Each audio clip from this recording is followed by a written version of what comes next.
नमस्कार मित्रांनो, मी हाडके सर. मित्रांनो, TET 2025 आणि आपला आजचा विषय आहे समाजशास्त्र विषयाची तयारी कशी करावी. या संदर्भात आपण हा व्हिडिओ तुमच्यापर्यंत घेऊन आलेलो आहे. मित्रांनो, समाजशास्त्र विषय म्हणलं तर इतिहास, भूगोल, नागरिकशास्त्र, राज्यशास्त्र म्हणजेच राज्यघटना आणि अर्थशास्त्र हे सर्व विषय समाजशास्त्र विषयामध्ये येतात. मग आता नेमका अभ्यास कसा करू, कोणत्या बुकमधून करू,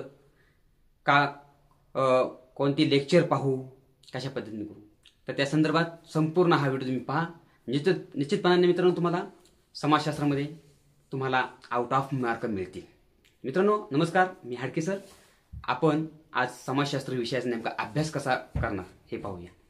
सुरुवातीला मित्रांनो तुम्ही जर पाहिलं तर TET पेपर क्रमांक 1 आणि TET पेपर क्रमांक 2 हे जे काही पेपर आहेत, जी शिक्षक पात्रता परीक्षा, यामध्ये आपण पाहिलं असेल मागची व्हिडिओ आपले, त्याच्यामध्ये पेपर क्रमांक 1 ला एक 30 मार्काला परिसर अभ्यास म्हणून विषय आहे. आणि त्या परिसर अभ्यासमध्ये बऱ्याच जणांना असं वाटतंय की परिसर अभ्यास म्हणजे काही विज्ञान असेल, पण नाही मित्रांनो. त्यामध्येही जर पाहिलं तुम्ही, जर प्रिव्हियस क्वेश्चन पेपर पाहिले तुम्ही, मी टेलिग्राम ग्रुपलाही शेअर केलेले आहेत मित्रांनो, तर पहा त्यामध्ये इतिहासाचे, नागरिकशास्त्राचे, राज्यघटनेचे, भूगोलचे प्रश्न आहेत. म्हणजे पेपर क्रमांक 1 लाही जे काय आहे ते समाजशास्त्रातले एक घटक आहेत.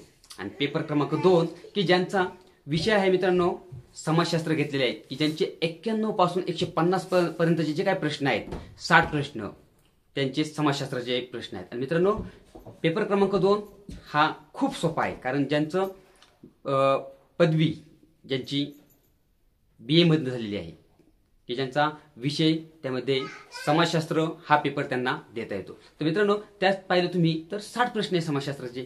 त्यामध्ये जर इतिहास, भूगोल, नागरिकशास्त्र, अर्थशास्त्र आणि राज्यशास्त्र म्हणजेच राज्यघटना वगैरे हे जे काही घटक आहेत ते कशा पद्धतीने करणार, तर ते तुम्हाला मी काही गोष्टी सांगणार आहेत, त्या तुम्ही फॉलो करणं गरजेचं आहे. मित्रांनो जर पाहिलं भूगोल पाहिलं तर भूगोलचा अभ्यास कसा करणार. तुम्ही प्रिव्हियस क्वेश्चन पेपर पाहिले असतील तर 1 लाईन क्वेश्चन आहेत भूगोलचे. कोणते तुम्ही कशातनं अभ्यास करणार मित्रांनो. हे भूगोल आहे, त्या भूगोलमध्ये जर तुम्ही 6 ते 8 साठी जरी म्हणलं असाल पेपर क्रमांक 2, तर मित्रांनो तुम्हाला अभ्यास हा 12वी पर्यंतचा करायचा आहे. तुम्ही प्रश्न पहा. प्रश्न तुम्ही जर म्हणताल की क्रमिक पुस्तकं फक्त वापरतो, मित्रांनो तिथं ते योग्यच आहे. 100% तुम्हाला ते क्रमिक बुक तुम्हाला रेफरन्स म्हणून तुम्हाला करणं योग्य आहेच. परंतु त्याच्या पलीकडेही मित्रांनो जर तुम्ही 8वी पर्यंत 6 ते 8 ला जर TET पेपर क्रमांक 2 आहे म्हणून तुम्ही 6 ते 8 चीच जर तुम्ही पुस्तकं वापरणार असताल, रेफरन्स म्हणून घेणार असताल, तर तिथे तुमचं थोडंसं एक कमीपणा काहीतरी प्लस पॉईंट तुमचा तिथे होणार नाही. त्यामुळे तुम्हाला प्लस पॉईंट तुमचा करायचा असेल तर तुम्ही 12वी पर्यंतची क्रमिक पुस्तकं तुम्ही वापरा. परंतु आता एवढी पुस्तकं वापरून होतील का, वाचून होतील का, कशा पद्धतीने लक्षात. तर मित्रांनो काही 1 लाईन नोट्स अशी पण बाजारामध्ये पुस्तकं आहेत, किंवा जी काय आहेत 5वी ते 12वी SCRT, NCRT ह्यांच्यावरती जे काय महत्त्वाचे मुद्दे आहेत, हे मुद्दे त्यांनी काही पुस्तकांमध्ये त्यांनी शॉर्टलिस्ट थोडक्यात केलेली आहे त्यांनी. त्यामुळे अशी कोणती बुक असतील बाजारात तर ती घ्या मित्रांनो. त्यामध्ये भूगोलचं जर तुम्ही पाहिलं तर भूगोलामध्ये 5वी पासून जे काय ते 12वी पर्यंतचे. मग त्यामध्ये तुम्ही पाहिले असेल तर महाराष्ट्राचा नकाशा, जगाचा नकाशा, ह्याच्यावरती बरेच प्रश्न असे आहेत की बाबा तुम्हाला असं नाही पर्टिक्युलर की फक्त महाराष्ट्र पुरतेच प्रश्न आहेत. नाही, भारतावरती प्रश्न आहेत, जगावरती प्रश्न आहेत, किंवा बाकीचे काही गोष्टी आहेत त्या आहेत. तुम्ही प्रिव्हियस क्वेश्चन पेपर पहा, त्यानुसार तुम्ही अशा पद्धतीने तुम्ही भूगोलचा अभ्यास करा. 1 लाईन नोट्स जर तुम्हाला कुठे अवेलेबल होत असेल तर ते घ्या. त्यानंतर दुसरा मुद्दा आहे मित्रांनो आपला की इतिहास. आता इतिहासमध्ये नेमका कोणता अभ्यास करायचा मित्रांनो. जो पेपर 1 आहे तो पेपर 1 ला पण तुम्ही जे काय प्रश्न आहेत ते पाहिले असतील तर ते प्रश्न छत्रपती शिवाजी महाराजांच्या जे काय काळातील होते प्रश्न, ते प्रश्न आहेत. त्यानंतर दुसरं पाहिलं तुम्ही तर थोडक्यात जर तुम्ही पाहिलं तर इतिहासाचे 3 टप्पे आहेत. तर त्या 3ही टप्प्यांवरती तुम्हाला 1 लाईन नोट्सनुसार अभ्यास करावा लागणार आहे.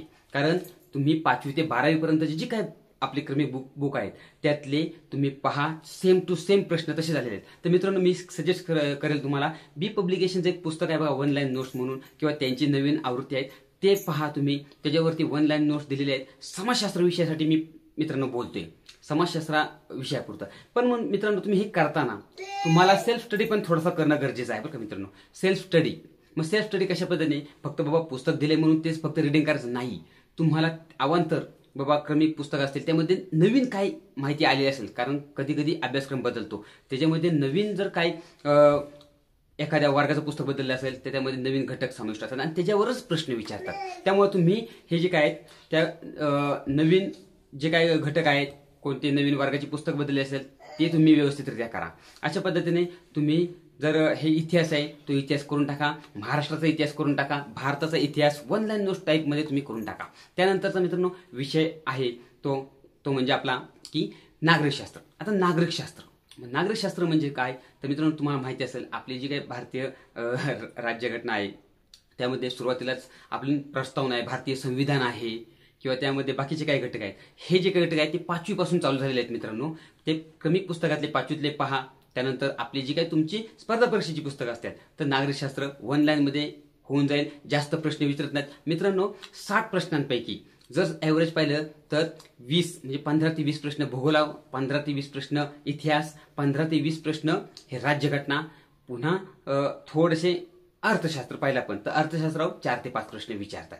पण जे काय राज्यघटना आहे, राज्यघटनेवरती मित्रांनो नागरिकशास्त्र आणि राज्यशास्त्र ह्याच्यामध्ये जवळजवळ 17 ते 18 प्रश्न विचारतात. अशा पद्धतीने हे जे काय नागरिकशास्त्र आहे ते करून टाका. आता राज्यघटना म्हणलं तर तुम्ही पाहिलं असेल 8वी 9वी 10वी 12वी पर्यंत, म्हणजे 12वी पर्यंत जर तुम्हाला ही राज्यघटना करायची, तुम्हाला असं वाटेल की पेपर क्रमांक 1 ला परिसर अभ्यास विषय आहे आणि त्यामध्ये काय नागरिकशास्त्राचे किंवा राज्यघटनेचे काय प्रश्न येतील. परंतु मित्रांनो ते प्रश्न आहेत तेही 9वी 10वीच्या लेवलचे प्रश्न पेपर क्रमांक 1 ला विचारलेले आहेत. त्यामुळे माझं सांगणं आहे की तुम्ही पेपर कोणताही असू द्या, पेपर क्रमांक 1 असो, पेपर क्रमांक 2 असो, समाजशास्त्राची तयारी ही तुम्ही 12वी पर्यंतच्या पुस्तकांची करायची. क्रमिक नोट्स टाईप तुम्हाला कुठे अवेलेबल होत असेल ते पहा, किंवा काही आहेत 5वी ते 12वी पर्यंत SCRT NCRT बुक आहेत ते तुम्ही रिफर करा.